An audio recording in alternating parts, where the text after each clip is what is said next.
Thanks for joining us here at noon. I'm Drew Carney, and our top story is today's sentencing of the man who was found guilty of murdering an off-duty Vancouver police officer 2 years ago. Julio Segura is scheduled to be sentenced at 2 o'clock this afternoon. Last month, a jury found him guilty of first-degree murder in the killing of Officer Donald Sahota in January of 2022. Segura was trying to get away after a robbery and ended up at Officer Sahota's home. During a confrontation outside, Segura stabbed Officer Sahota several times before running inside his house. When a Clark County Sheriff's deputy showed up, he mistakenly shot and killed Officer Sahota, thinking he was Segura. During Segura's murder trial, a medical examiner said Officer Sahota may have died from his stab wounds if he hadn't been shot and killed shortly after. Here are some other headlines we're following this afternoon. We start with crews who continue to battle the Darlene 3 wildfire in Deschutes County near Lapine.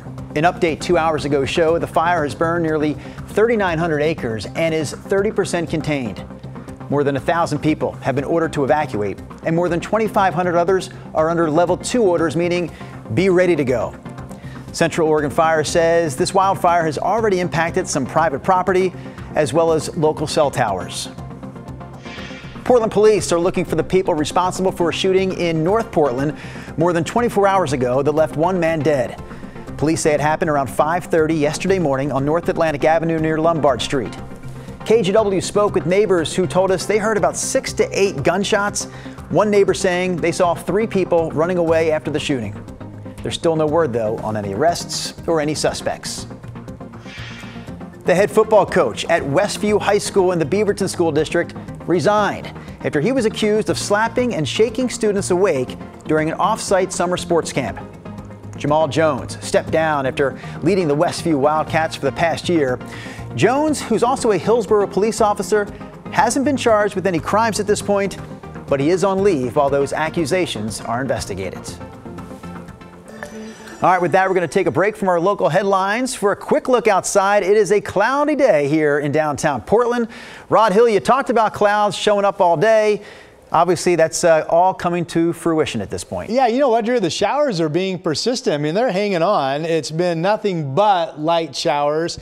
And, you know, on sunrise this morning, one of the messaging was, as you look at the big weather map, and you see the low clouds banking against the Cascades. It is, in fact, dry and beautiful sunshine in central and eastern Oregon. But one of the messages on sunrise this morning was the shower chance came down to Portland and a little bit south, not so much down into Salem, so more rain from Portland to the north and less to the south. And so far, it's what we've continued to see. There's some showers around Longview.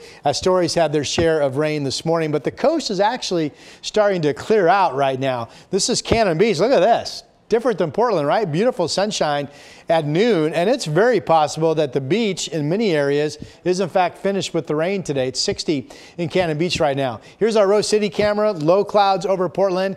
We've had several passing showers during the morning hours. The shower threat is still absolutely there with a temperature of 66. We'll hold on to the chance of some mainly traceable amounts of rain through this afternoon, 72 at 4 o'clock at most. And then eventually that rain chance going into the evening should completely end. Will be about 67 for a nice, comfortable evening. Weekend's getting close. We're also starting to look ahead into July 4th, next Thursday, a week from today. All that's coming up in my complete forecast. Well, it may not feel like it today, Rod, but summer obviously is in full swing at this point. And there are local organizations working right now to keep people cool over the next few months. Back during the 2021 heat dome, nearly 100 people died across Oregon. A year later, the Cooling Portland program started, distributing free portable cooling units to low-income households. Since then, they've set up nearly 9,000 units. Local nonprofits like the Latino Network also work as distribution partners, helping set people up with AC. It's really gratifying to be able to see the change that's making in people's lives. The program gives people who are over 60, live alone, or have medical conditions priority.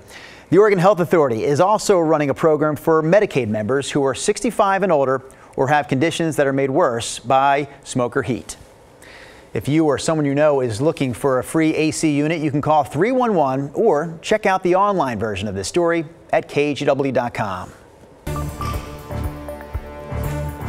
Multnomah County's chair is ordering the county to stop purchasing tents and tarps for homeless people until the county and the city of Portland can reach a policy agreement. Right now, Portland City Council is debating whether it should keep spending money to fund what's called the Joint Office of Homeless Services. The current contract between city and county expires on Sunday.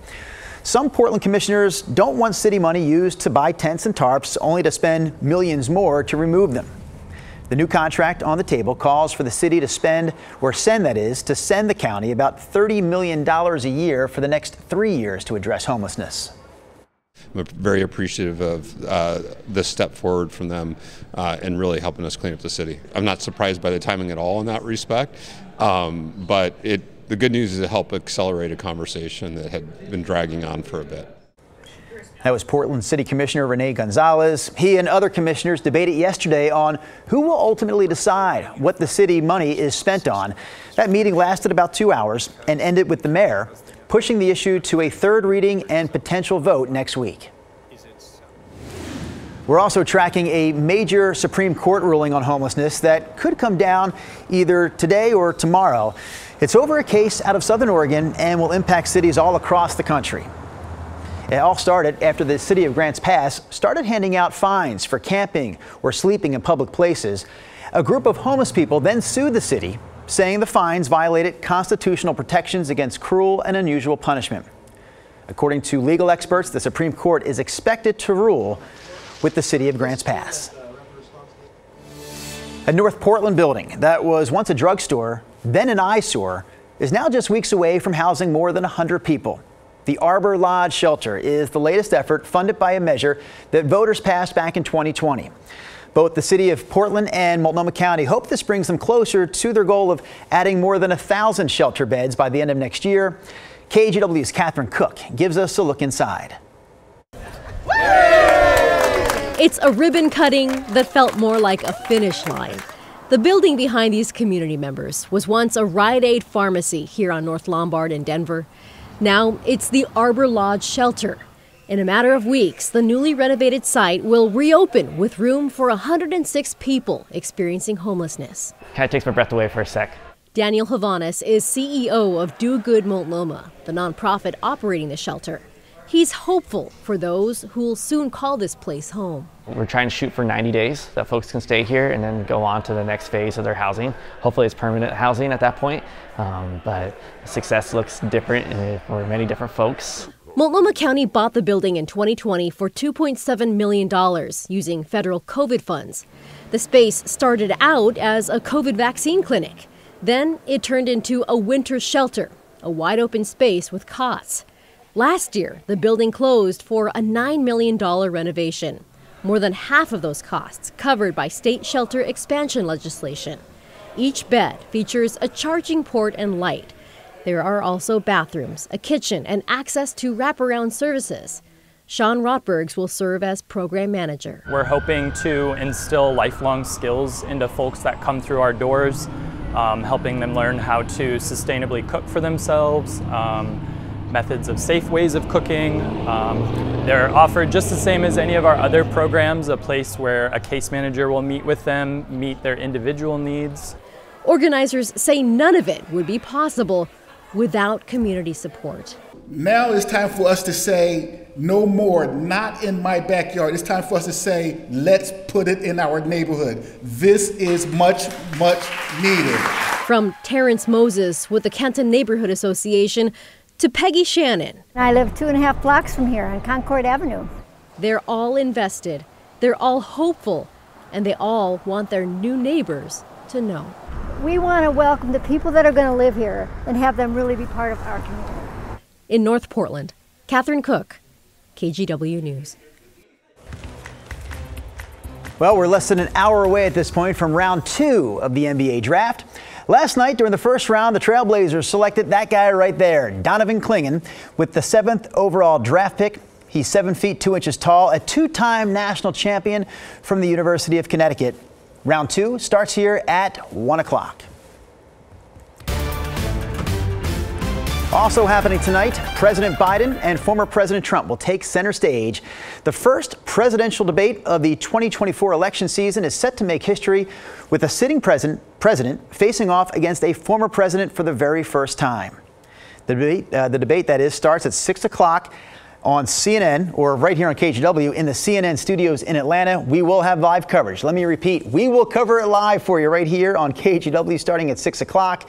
Then after the debate, we have coverage of the U.S. Olympic track and field trials in Eugene. And then, of course, we'll wrap up all of the day's headlines with KGW News at 11.